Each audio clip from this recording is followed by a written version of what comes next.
Nowoczesny szpital pediatryczny, specjalistyczne poradnie i najlepsza opieka medyczna – to wszystko czeka na małych pacjentów w Wielkopolskim Centrum Pediatrii w Poznaniu. Dzięki wsparciu Unii Europejskiej najbardziej wymagający podopieczni mają dostęp do najwyższej jakości leczenia. Jak działa placówka i dlaczego to przełomowa inwestycja dla całego regionu, o tym opowiemy w najnowszym odcinku audycji Unia to się opłaca. W wywiadzie z doktorem nauk o zdrowiu Zbigniewem Orłem porozmawiamy także o bezpieczeństwie zdrowotnym zarówno w Europie, jak i w Polsce, a także o jego największych wyzwaniach.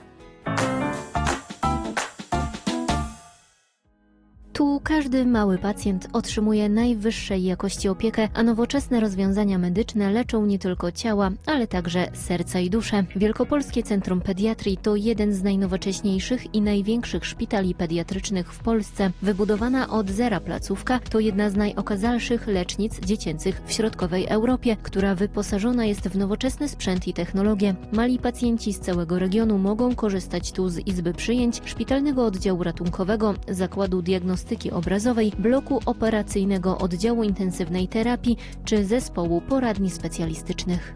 Posiadamy tutaj 17 poradni różnej specjalności. Rocznie przyjmujemy w ramach tych poradni prawie 65 000 pacjentów. Posiadamy również 10 oddziałów specjalistycznych, w tym szpitalny oddział ratunkowy, jedyny w Wielkopolsce, świetnie wyposażony i bardzo nowoczesny, a najważniejsze z wspaniałym i profesjonalnym personelem. Wielkopolskie Centrum Pediatrii to jest budynek, który został wybudowany całkowicie od samego początku. Czyli nie tylko ściany, mury, które tutaj widzimy, ale również sprzęt. Sprzęt został kupiony całkowicie nowy. I prawie można powiedzieć, że 95% sprzętu, który tutaj jest to sprzęt kupiony w ramach tej inwestycji. Zakład diagnostyki obrazowej to są nowoczesne aparaty rentgenowskie, to jest 320-rzędowy tomograf komputerowy, to jest 3-teslowy rezonans magnetyczny, szpitalny oddział ratunkowy, nowoczesne defibrylatory, nowoczesne aparaty USG. Mamy również pocztę pneumatyczną, czyli w tubach, specjalnych rurach przemieszczają się dokumenty, próbki biologiczne. Mamy Unidos, czyli zautomatyzowaną aptekę. Tam są 3 roboty. Jeden układa leki, drugi wydaje, trzeci blistruje. Także mamy oddział zakaźny z taką niezależną komunikacją. Blok operacyjny z 5 salami. Także jest mnóstwo nowoczesnych rozwiązań. Dużo by o tym opowiadać, ale chyba jeszcze wspomnę o tym, że bo mówimy cały czas o tej części medycznej, ale sam budynek ma system zarządzania budynkiem, system BMS. Mamy tutaj zastosowane takie energooszczędne rozwiązania w tym budynku. Także myślę, że i projektant, który to tworzył, ale również ludzie, czyli pracownicy tego szpitala, którzy współtworzyli ten projekt, powinni być z siebie dumni. Inwestycja za ponad 450 milionów złotych dofinansowana została z Europejskiego Funduszu Rozwoju Regionalnego. Otwarcie szpitala nastąpiło w 2022 roku. Placówka od tej pory zapewnia europejskie standardy leczenia, oferując 354 łóżka szpitalne. Jednoosobowe sale z węzłami sanitarnymi zapewniają komfort pacjentom. Oferują także miejsca dla rodziców i opiekunów, którzy przez całą dobę mogą przebywać ze swoimi dziećmi w tak trudnych dla nich chwilach. Myślę, że kontakt rodzica z dzieckiem jest bardzo ważny, a ta możliwość, że rodzic może z nim być przez całą dobę, a w naszym szpitalu właśnie tak to jest. Na każdym z tych 10 oddziałów rodzic może przebywać z dzieckiem 24 godziny na dobę. Jest to bardzo istotne, to dziecko czuje się takie też zaopiekowane nie tylko przez personel, ten personel medyczny, który tutaj jest, natomiast jest z nim również ta najbliższa osoba, tą, z którą najwięcej spędza czasu. I ma tą możliwość, a dzięki temu, że oprócz tego, że my działamy tutaj klinicznie w tym szpitalu, czyli leczymy tych pacjentów, działamy również pozaklinicznie. Organizujemy mnóstwo zajęć takich, które mają jakby uprzyjemnić ten czas pobytu tego dziecka w tym szpitalu, żeby przez tą chwilę chociaż zapomniał, z jakiego powodu tutaj jest. Oprócz tego w naszym szpitalu mamy również szkołę. Są sale lekcyjne na każdym oddziale i sale przedszkolne, także dzieci nie przerywają nauki, będąc również tutaj w trakcie swojej choroby w naszym szpitalu. To nowoczesne podejście do pediatrii, które kładzie nacisk nie tylko na skuteczność leczenia, ale także na komfort psychiczny pacjenta. Wielkopolskie Centrum Pediatrii to inwestycja na europejskim poziomie, która udowadnia, że fundusze unijne to najlepsza recepta na zdrowie.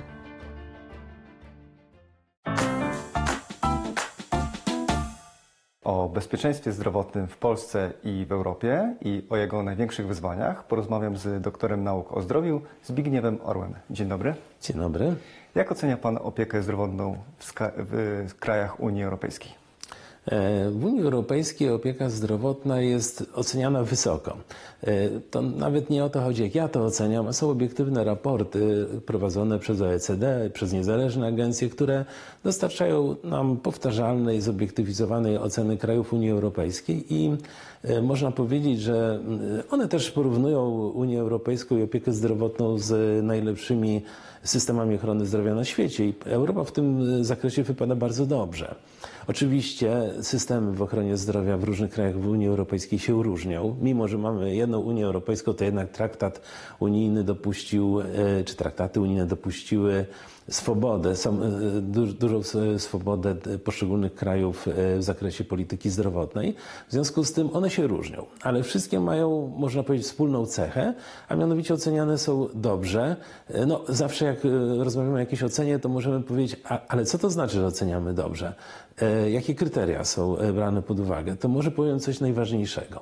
System opieki zdrowotnej ma sens tylko wtedy, jeżeli służy poprawie zdrowia i jakości życia jego, nazwijmy to, uczestników, czy w przypadku państw obywateli. Każdy inny system nie ma sensu. A jak na tym tle wypada Polska? A Polska na tym tle, tutaj pozwolę sobie to rozdzielić medycynę od systemu. Po to, żeby nie mieszało nam się, co to jest medycyna, która w wielu obszarach jest na poziomie bardzo dobrym. Natomiast mówimy o systemie opieki zdrowotnej i w tych właśnie rankingach OECD, czy takim rankingu EuroHealth Consumer Index, Polska jest oceniana słabo. Jesteśmy państwem, które zajmuje końcowe lokaty właśnie z punktu widzenia kryteriów oceny systemu. Także mamy co robić i przyczyny tego zjawiska są dość znane. Czy można w takim razie tę sytuację polepszyć i czy środki unijne mogą być na tym lekarstwem? Może powiem dwa słowa, jakie są wady tego naszego systemu, no bo żeby coś naprawiać, no to należałoby, tak mówiąc po lekarsku, postawić diagnozę. Po pierwsze, my mniej więcej 30 lat temu rozpoczęliśmy reformę systemu ochrony zdrowia. Ja miałem to szczęście, że od wczesnej młodości jako menadżer w tym uczestniczyłem, więc mam okazję obserwować, nawet brać w tym aktywny udział. Może nawet pewne porażki należy sobie przypisać.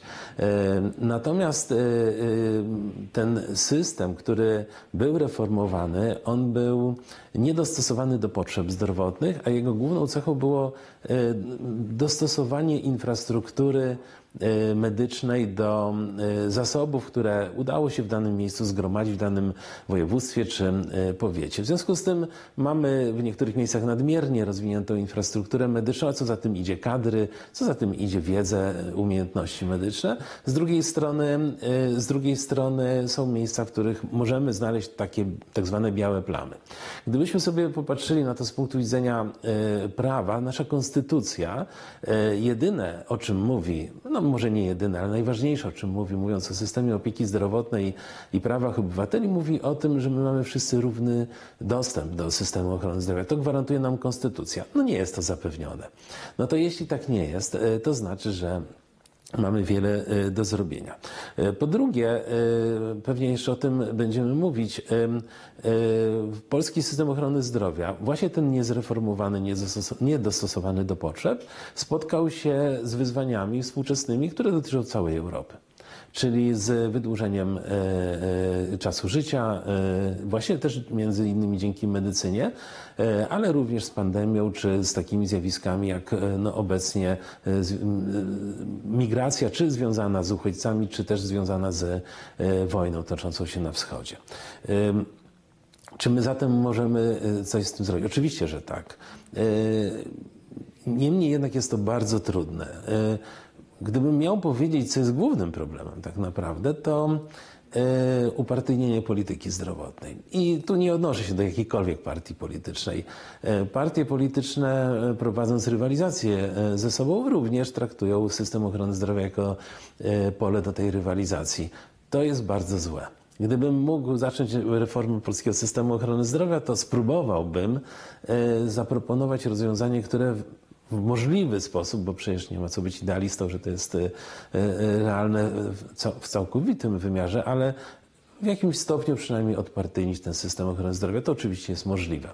Natomiast to, co należy zrobić, jestem przekonany, że wszyscy kolejni ministrowie, wszyscy eksperci w Polsce wiedzą, co należy zrobić. Podejmujemy najczęściej wyzwania, które mają charakter krótkookresowy czy średniookresowy, myśląc strategicznie, natomiast nadal w Polsce nie rozstrzygnęliśmy spraw strategicznych, zasadniczych.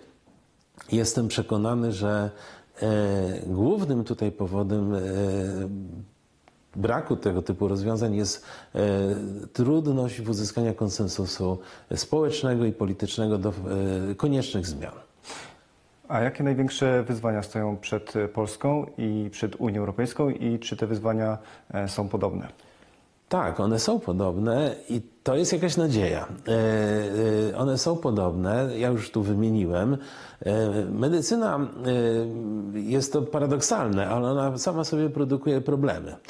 Czyli rozwój technologii medycznych, poprawa jakości usług i ich dostępność powoduje, że to jest jeden z istotnych czynników wydłużających życie obywateli. Dłuższe życie obywateli, uzyskiwane coraz wyższymi kosztami, czyli kosztochłonnymi technologiami medycznymi, powoduje wzrost zapotrzebowania na jeszcze droższe procedury, które pozwalają zapewnić jakość życia osobom starszym. Obserwujemy to tak w Europie, jak i w Polsce. Pod tym względem mogę powiedzieć, że system opieki zdrowotnej w Polsce niespecjalnie odbiega od europejskiego, czyli ludzie, którzy już dożyją określonego wieku, ich jakość życia niewiele się różni. Czyli nawet te bardzo dobre systemy, jak powiedzmy w krajów Beneluxu czy skandynawskich, one potem nie gwarantują dużo lepszej jakości życia. One wydłużają życie. W związku z tym można powiedzieć, że to jest to wyzwanie długowieczności obywateli Unii. To po pierwsze. Po drugie, bardzo ważny element, czyli migracja. Migracja, która wiąże ze sobą wielokulturowość, brak porozumienia, ale też sprowadzenie do Polski, tak jak i do całej Unii Europejskiej, chorób, których już nie mieliśmy, wyeliminowaliśmy je szczepieniami.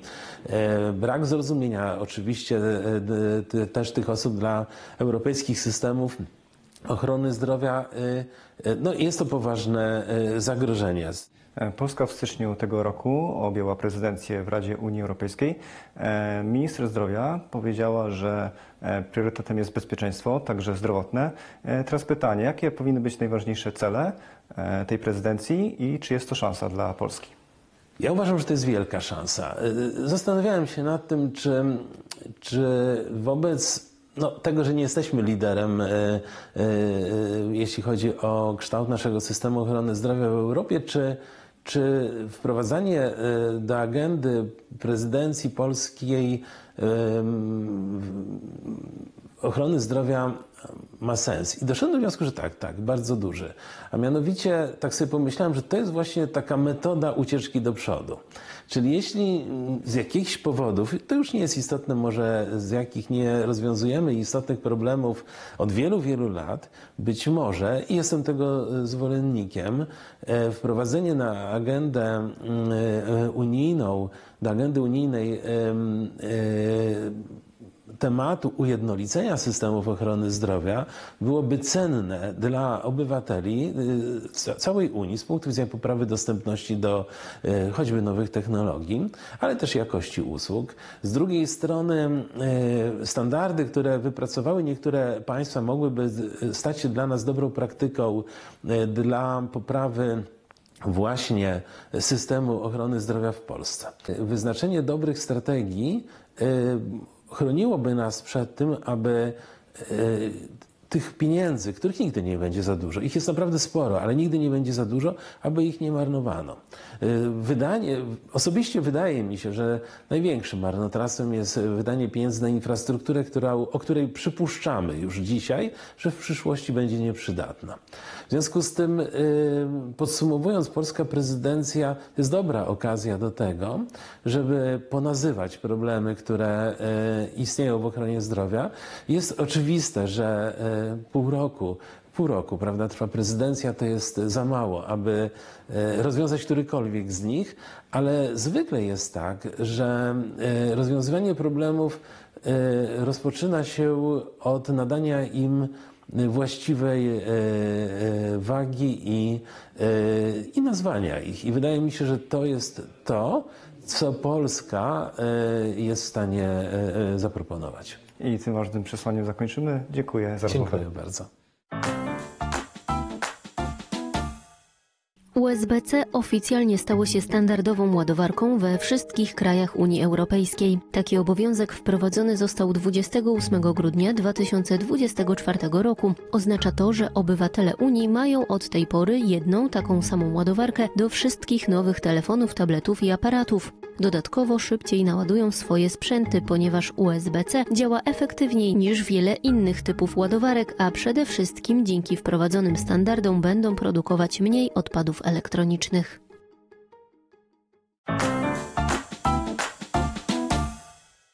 To oficjalny portal Komisji Europejskiej dotyczący zdrowia publicznego. Zawiera informacje o polityce zdrowotnej Unii Europejskiej, chorobach i zagrożeniach, systemach opieki zdrowotnej oraz produktach farmaceutycznych czy medycznych. Opisuje działania Unii w zakresie promocji zdrowia, transgranicznej opieki medycznej oraz walki z rakiem i chorobami zakaźnymi. Publikuje aktualności, raporty oraz informacje o programach finansowania i inicjatywach zdrowotnych Unii Europejskiej. Portal jest zarządzany przez Dyrekcję Generalną do Spraw Zdrowia i Bezpieczeństwa Żywności Komisji Europejskiej.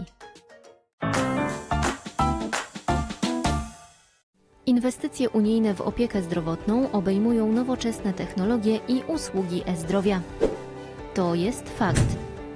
Inwestycje finansowane przez fundusze europejskie nie ograniczają się tylko do modernizacji czy budowy nowych placówek opieki zdrowotnej. Znacząca część środków przeznaczana jest na wdrażanie nowoczesnych technologii, takich jak usługi e-zdrowia. To pozwala na lepszą dostępność usług medycznych nawet w odległych rejonach, a także ułatwia pacjentom zdalne korzystanie z opieki zdrowotnej z każdego miejsca w Europie. W Polsce z funduszy unijnych rozwijane są na przykład platformy telemedyczne, które wspierają zdalne diagnozowanie i leczenie pacjentów, czy takie rozwiązania jak internetowe konto pacjenta na stronie pacjent.gov.pl.